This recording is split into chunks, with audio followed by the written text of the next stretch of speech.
Almost afternoon.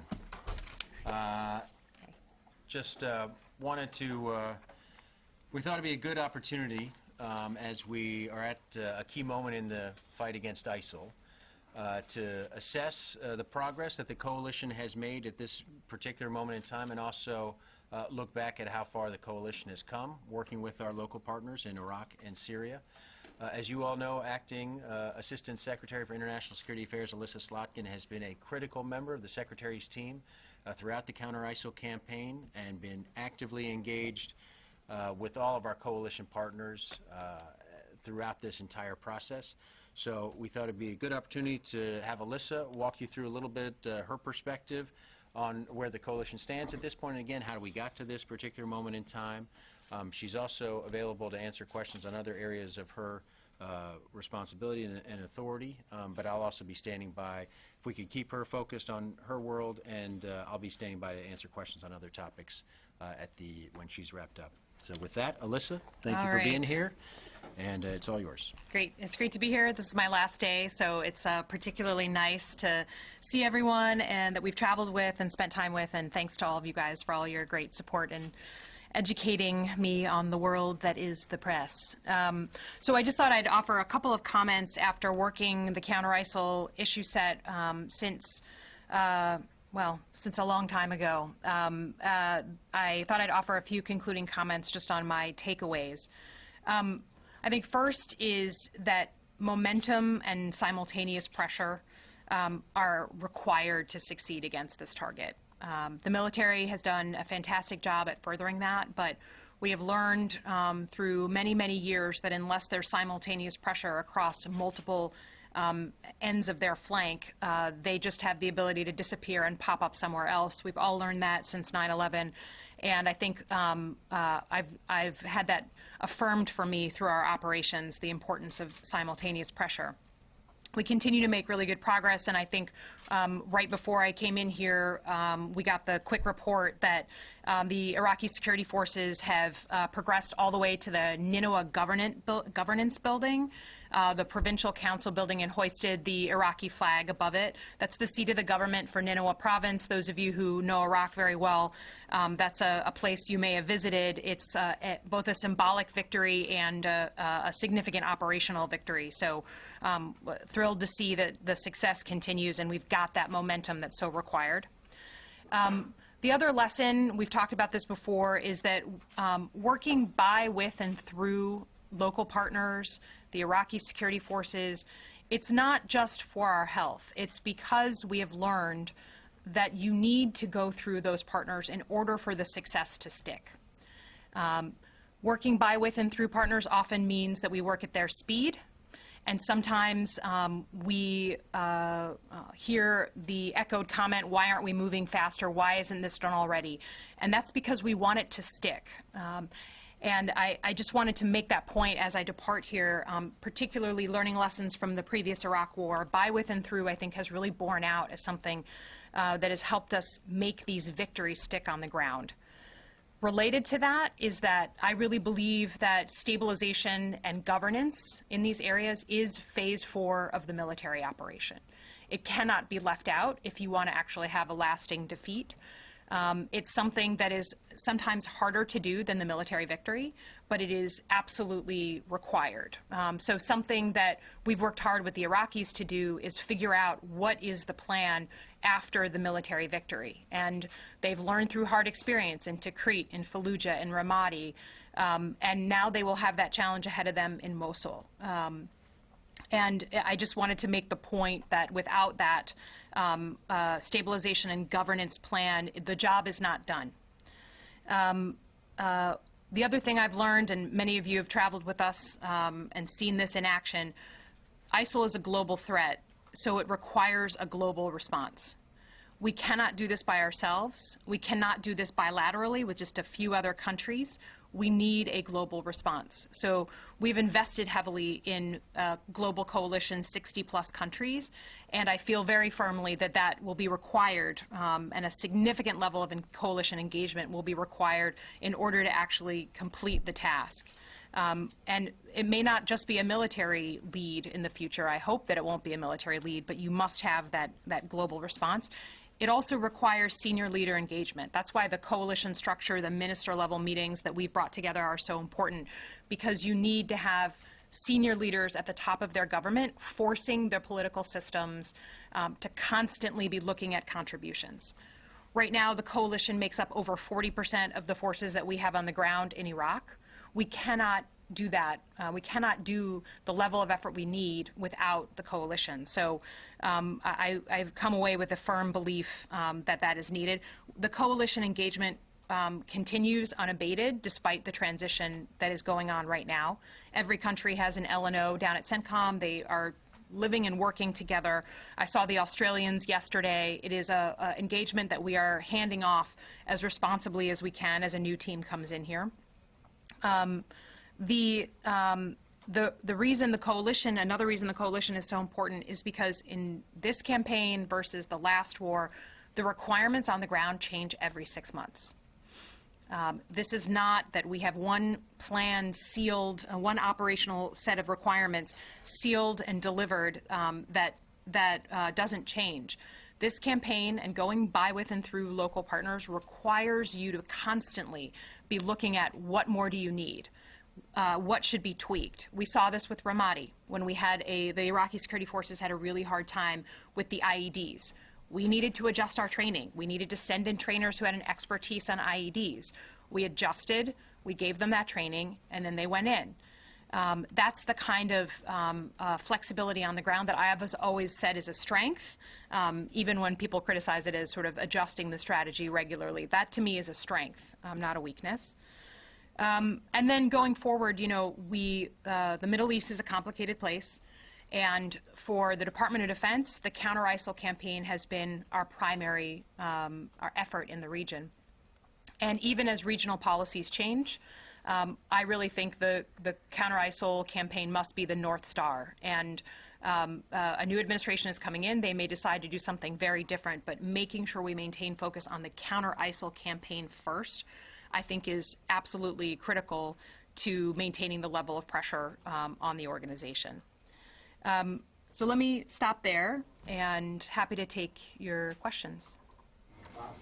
Elissa, on your point about the speed of operations being governed somewhat by the pace by local partners, in his testimony yesterday, General Mattis mentioned that he would see accelerating the operations in Raqqa. And I'm wondering what would stand in the way of doing that, why you haven't done that already, what are the limitations there? Yeah, so I think that we have worked hard to accelerate the campaign, and we've been very open with you all when we have done that. And as the Secretary and the Chairman have said, everything that we've asked the President for, he's given us. So we are asking for the things that are needed on the ground. I can't suppose what the General Mattis is particularly thinking of, or what ideas that he has. All ideas are great, so I think that is a good thing. But you know, our campaign is deeply tied to supporting the local forces on the ground. So as the Chairman said the other day, when they accelerate, we accelerate. When they need a minute to reset, you see the quieter period in our air campaign. So you know, I think it's always good to be reflecting on what more we can do, but I do not feel like we have been held back in any way from accelerating the campaign to the greatest extent possible. So is it possible, under current circumstances, to accelerate the attack on Raqqa, or are you saying it's just not possible? Oh, on Raqqa? Yeah. So our commanders have a plan. You know that we're in the beginning, or we're in the middle, actually, of isolation of Raqqa, and that's going well. They have a plan that I believe is, you know, pushing to the limit what we can do on intensifying that campaign. But you know, all ideas are going to be on the table. But I believe we have in place a plan right now that it moves as fast as the local forces on the ground are able to move. Thank you for doing this, by the way, and thank you for your willingness to engage with the media. It's not always common, people in your position.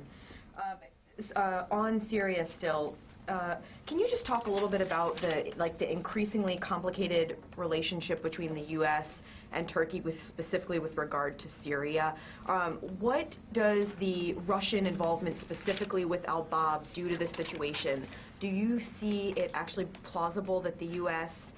will provide more support, or any support, frankly, to Turkey, specifically with regards to al-Bab? Or do you see that becoming more of a Turkish and Russian effort there? Yeah.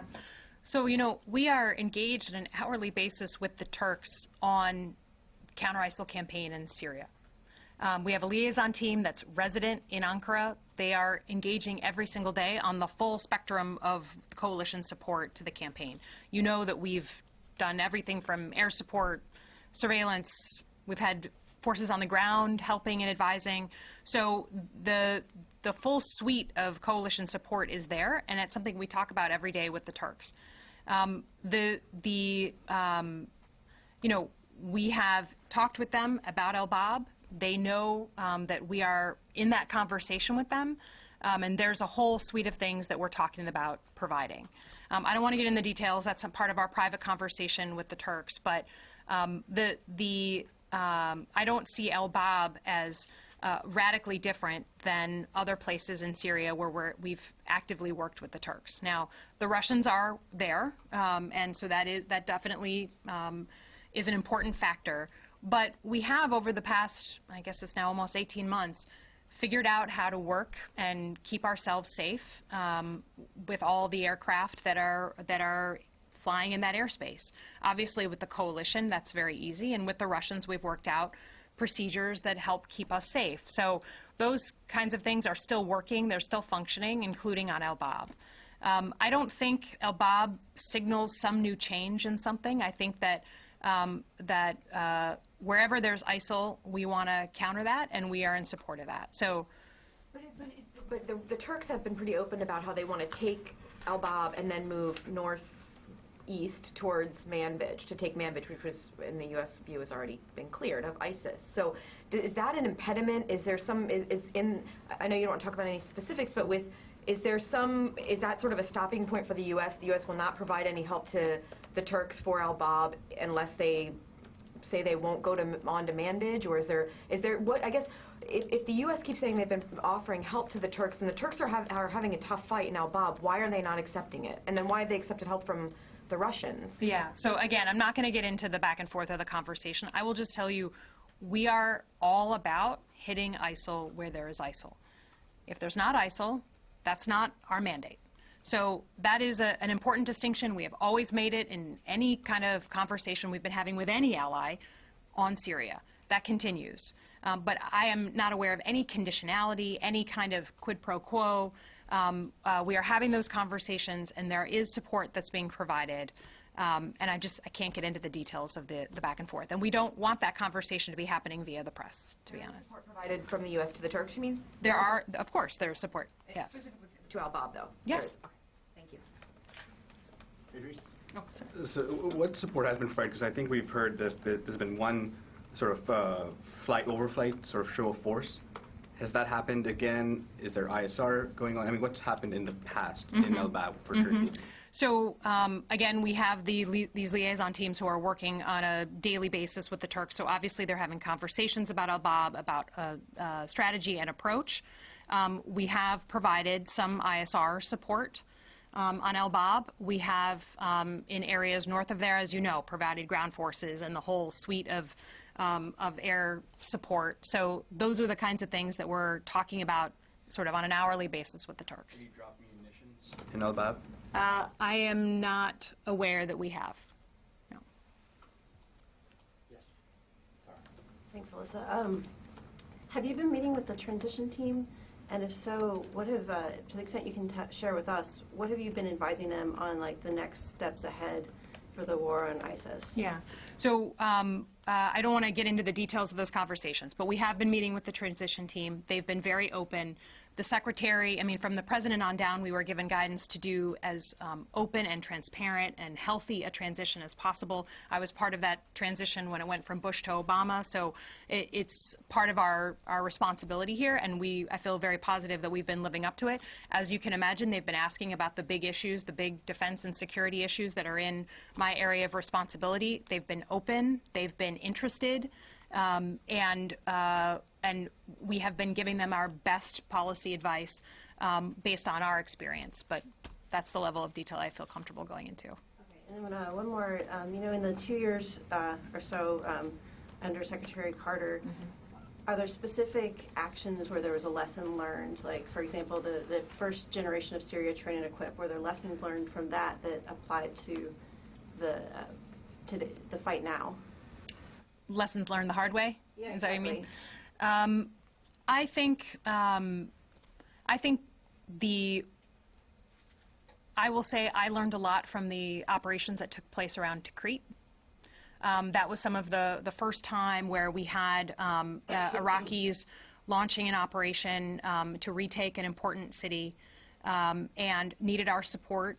And we figured out how to work in real time to provide the local forces on the ground the support that they needed, and then work through some of the really difficult issues of stabilization and getting people back in that city. That was the first time we saw in real time how important it was to have Iraqis in charge of getting people back into their homes. And I was very proud that, a year later you have the majority of the city is back. But in those early days, it became abundantly clear how critical it was to have Iraqis in charge of that messaging, Iraqis in charge of getting people safe passage back into the city. So I learned a lot of lessons from that, and I think the Iraqis did too. Listen, every operation, we've talked about the importance of flexibility, and, obviously Syria Train and Equip is something that was a very public problem.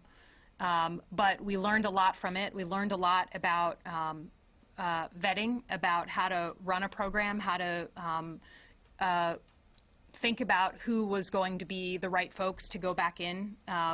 And we've learned from it and we've improved from it. But, every campaign, I think, learns from things that don't go as well as you'd like.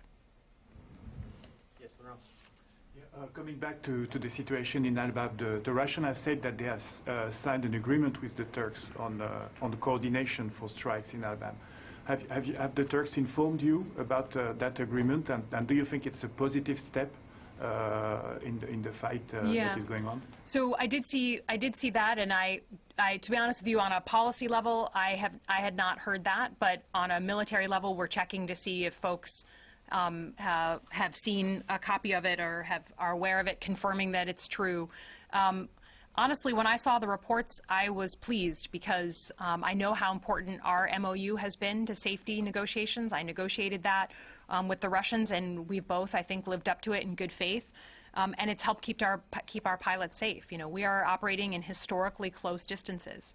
And we needed a structure, and that structure has worked. We've also learned from moments of tension that we've had, but if the Turks and the Russians have such an agreement, I think that's a positive thing.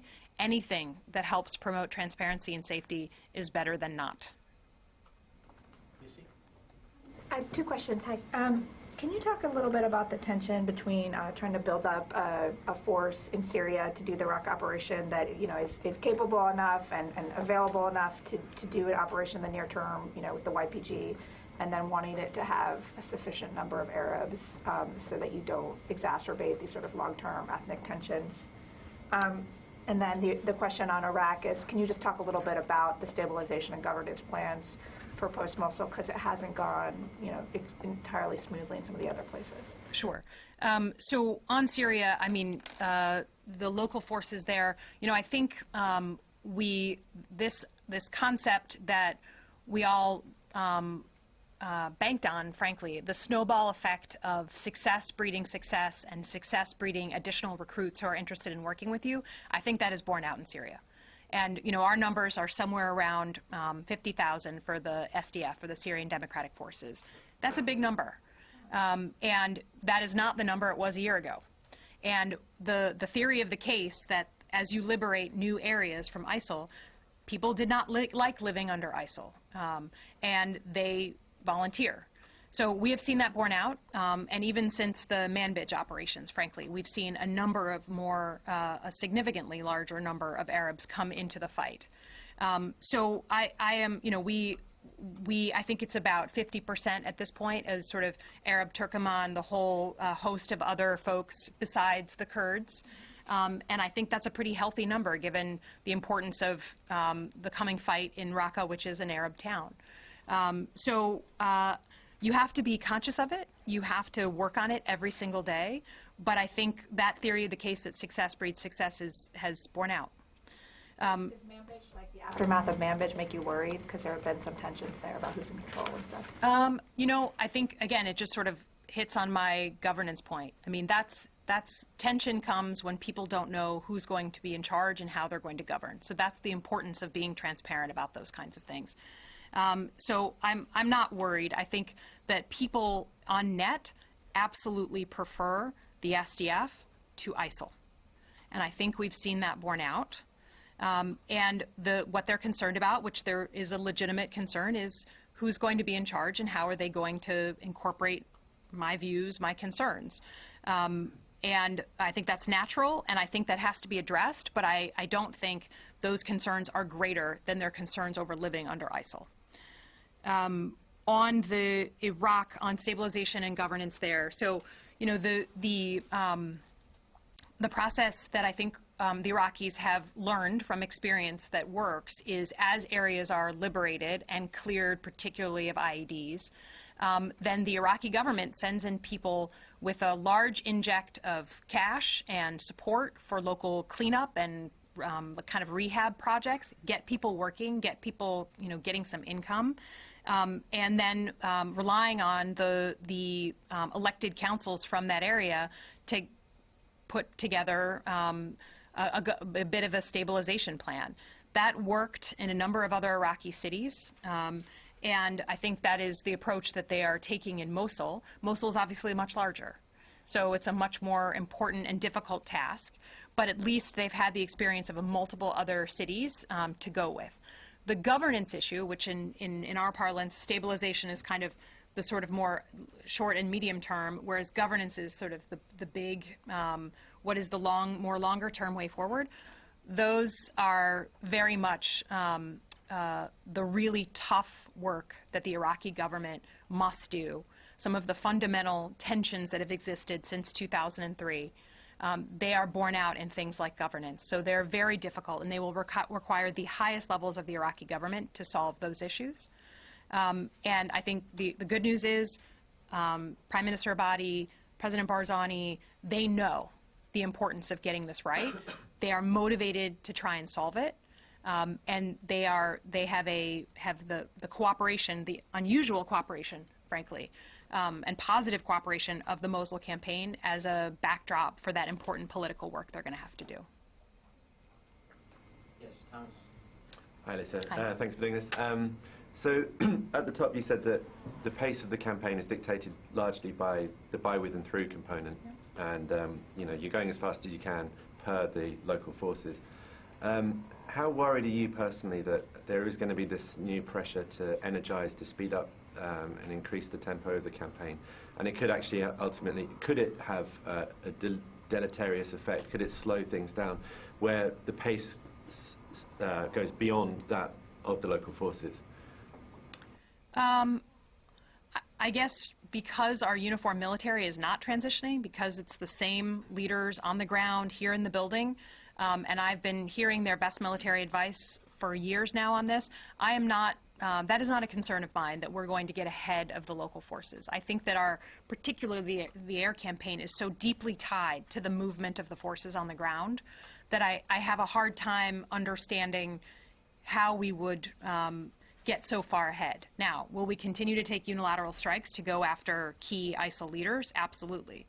But we're doing that now. So our military has developed a plan that I believe in, and I just don't, I'm having a hard time seeing how it would get so radically ahead of the local forces. So does that mean that you don't necessarily see like a big increase coming from the military? You know, despite what we're hearing here in Washington, you don't necessarily see like a sudden new increase in tempo? I just don't know what the new team has in mind, but I think, I guess I would have some questions about what exactly are you striking if you just launched a big campaign. I've just been learning from our military how deeply tied the air campaign is to the local movements on the ground. So I I just, I would have some questions about what is the effect you're going for. I want to get back to what you were talking about before about the safety MOU. We spoke to some aviators out at Al Udeid who were talking about close calls with Russian aircraft. Because you did help set up that MOU, I was wondering if you thought there was room to expand on that agreement and whether or not you thought there was a need to expand on it. Yeah, so I think that we've done a lot of work. You know, we wrote the MOU, I believe it was October of 15. Is when we finished it, and right when the Russians came into Syria. And since then, we've done a lot of work together. I mean, we've learned a lot of things about how to operate. Some things are very basic, like just making sure the pilots can communicate with ease. Sometimes it's understanding each other and making sure there's transparency on what they're doing versus what we're doing. And we have constantly improved upon that document since we started.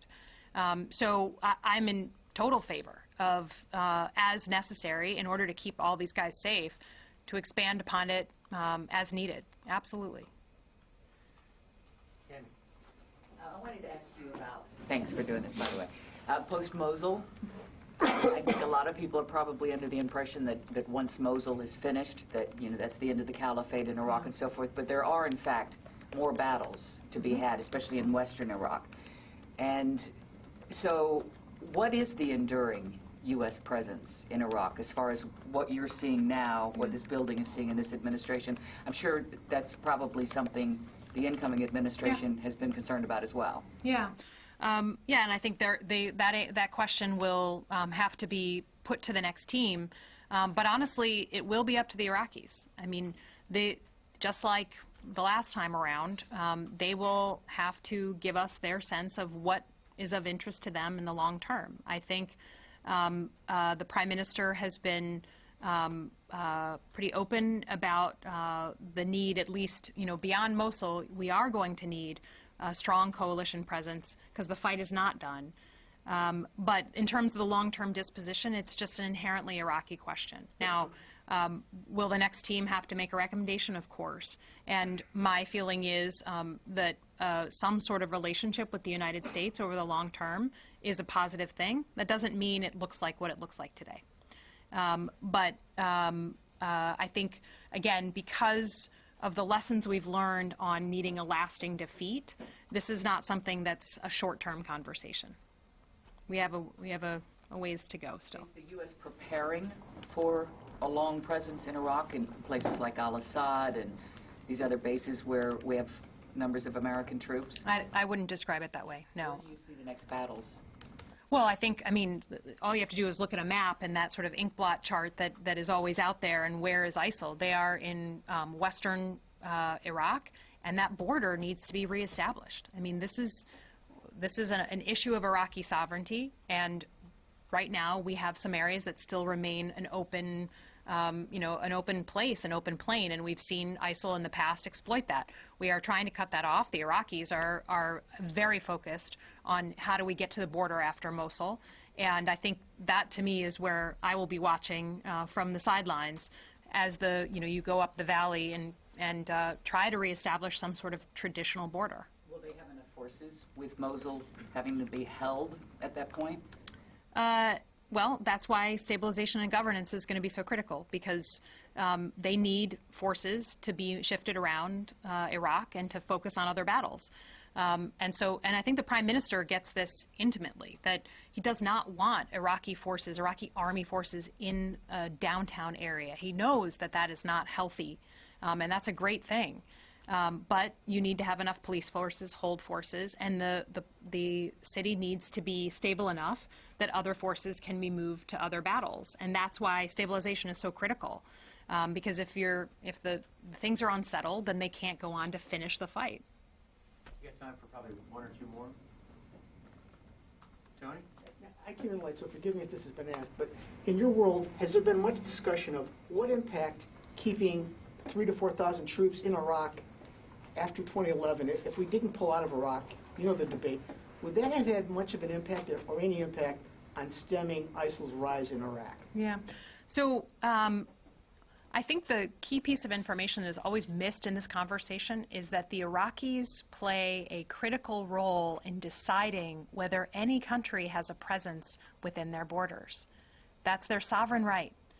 And the Iraqis at that time, their political process did not support a U.S. presence. So whether we should have, could have, all that is, I don't want to say it's moot, but it is certainly needs to be looked at as deeply affected by what the Iraqis decided at that time. Now, we have new leadership. We have a new relationship with them. The question will still go to them. It is their country, so they will have to make that decision. But I think the debate on should we have, could we have, all that kind of stuff always gets, they leave this big part out, and that's the Iraqi government and what the prime minister wanted and didn't want at that time. Well, she did not want U.S. troops with the parliament. I mean, it's your... The political system could not support, at that time, an enduring U.S. presence. You know, those of you who know Iraqi politics well, you can go into the details of it, but the prime minister and the parliament together could not support that. So anybody who claims that the Obama administration lost Iraq, it's an irrelevant argument unless you factor in the Iraqi politics? Yeah, I think that argument is premised on the fact that we would be an occupying power into eternity, that we could just decide to be in a country without the permission of the people, and somehow that would be good for us, that our folks would be safe. Both legally and security-wise, I think that is a misperception. And, yeah, that's... All right. Still take some questions? Yeah, I will. That's what I'm trying to leave time for that. We have a promotion ceremony. I know, that's what I'm afterwards. asking. I'm trying to keep it Corey. On Syria, on the SDF, it sounds like you've had a pretty good influx of Arab and Turkmen forces, but how quickly can you train them to be effective? And then also, this is just speculation on my part, but I would assume the next administration might consider adding more American troops into Syria. Can you talk to why or why not? Maybe that would be a good idea, I guess. So we recently announced adding more forces, so I think our views on that are pretty clear. I can't suppose what the next administration is going to do, but we just added some ourselves. It's a natural thing to relook the campaign. That does not surprise me. In terms of, I'm sorry, I'm forgetting your first question. How quickly can you train this influx? That's right. So with any force on the ground, you take in these new folks, you vet them to make sure that they're up to our standards in terms of age and health, and then also not being on a terrorist list, all those things. And then you see what they can do. And some folks are they want to defend their town. They don't have skills and training as in any military background. And some folks may have more experience, but you need all kinds in a force that's going to take Raqqa. A force of 50,000, not everyone's on the front lines and not everyone's doing the checkpoint, So the guys on the ground, that's why we needed more forces, was to engage more U.S. forces. We needed to engage with these guys and make sure that we were helping them as best we could with the plan for Raqqa. On that note, I really want to wrap up so we have time for other questions, and we do have a hard hat at the end. Let me just, personally, I want to thank Elissa as well, to echo Courtney's comments for your willingness to engage with the press corps and to help me and everyone on my team explain so much of what is a very complicated fight against ISIL, and thank you for your service. Thank you. Well. Thanks, guys. Great to spend time with you. See ya. Thanks. All right. Thanks, Elissa. Thanks. Okay, Barbara. Different subjects. First on China and the South China Sea.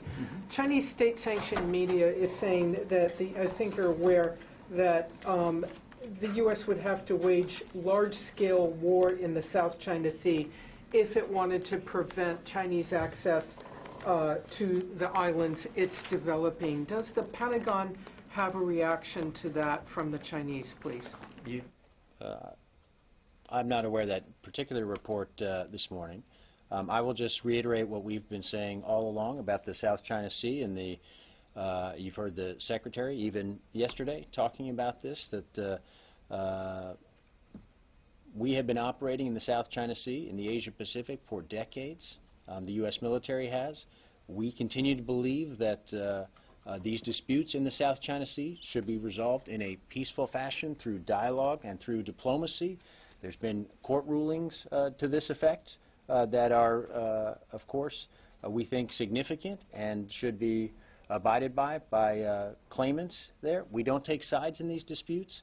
And the Secretary has talked at length about a principled security network that is inclusive in the Asia-Pacific, inclusive to include China. Should it be willing to abide by the principled rules that have allowed that part of the world to prosper and to flourish? We see that as an opportunity for all those participants.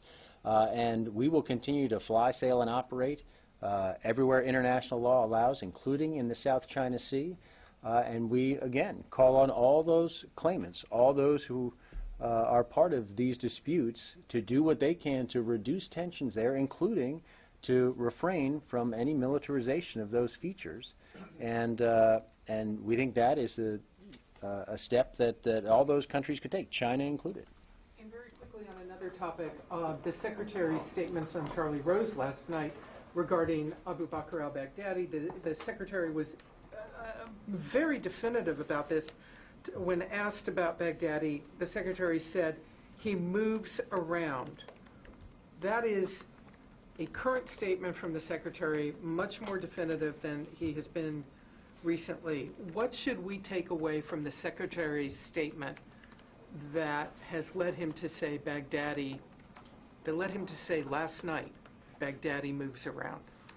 You should take from that much of what he said here in the press conference the other day, that it is certainly among the coalition's continuing efforts to target and to try and identify the location of senior ISIL leaders, including Baghdadi, and we will continue to do that. And we, as we continue to apply pressure, as we continue to gain territory, as we continue to recover sensitive intelligence in locations in Iraq and Syria, we're going to continue to use that intelligence and use what we learn about their movements, about their activities, to try and, again, intensify the pressure, including intensify the pressure on the on senior ISIL leaders. And the Secretary and the Chairman, I think, echoed here that those leaders should be worried about their safety at this moment in time, and that includes Baghdadi.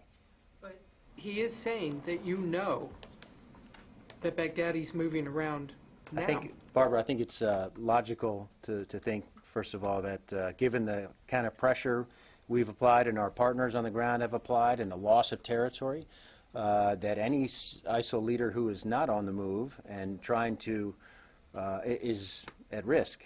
And so I think it's fair to say that we anticipate that Baghdadi and other senior ISIL leaders have been moving around to try and avoid detection, and they can undoubtedly will continue to try to do that, and we will continue to try and reduce their ability to move freely. And we'll continue to try and track as best we can their movements, and they'll know when we find them. Peter.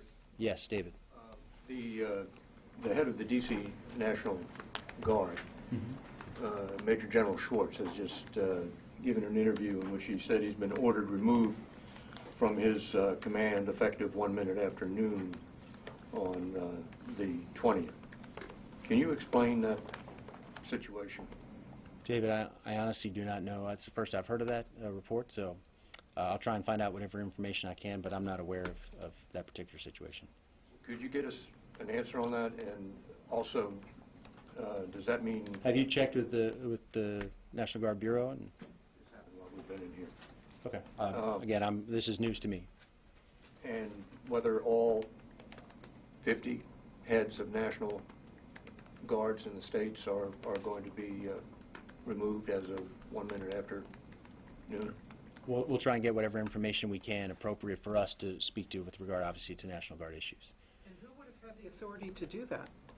Barbara, I'm trying to understand the situation I don't know about from the podium since I've been in here, and again, I can't speak to individual state guard issues, as you all know. So most people think the military is immune from the transition. I recognize the National Guard is different from active duty, but it would help if you could explain it. I will do my best to try and ascertain what's happened here and the reasons behind it. Yes, Otto. Peter, another transition issue. Traditionally, the outgoing administration leaves a budget for the incoming guys, and they can decide what to do with it. There's been some question as to whether the Pentagon has actually prepared a budget or in any formal way, or just given, outlines to the incoming team. I know that, as the Secretary has indicated, he sent the message on down to have a seamless transition, to do everything possible to ensure the next team can hit the ground running, and that includes preparing information with regard to the budget as well. And so you can be sure that those responsible for the budget here have done their due diligence and have provided whatever information they could to the incoming administration. You don't know that it's actually a drafted budget that, they could have been. I know that they have done everything that's been asked of them to prepare the next administration, including preparing numbers for them that would be useful to the next team coming in. Okay. Laurent. Will Deputy Secretary Works stay in office a little longer? I'll leave that to the transition folks to speak to. So if we've got anything more on that, we'll let you know. But for now, in terms of any positions and staffing that they see fit to announce, I'll leave it to the transition team to talk to. All right. Thanks, everyone. Going to come right back in here for a promotion ceremony. So nice day for us here in this room.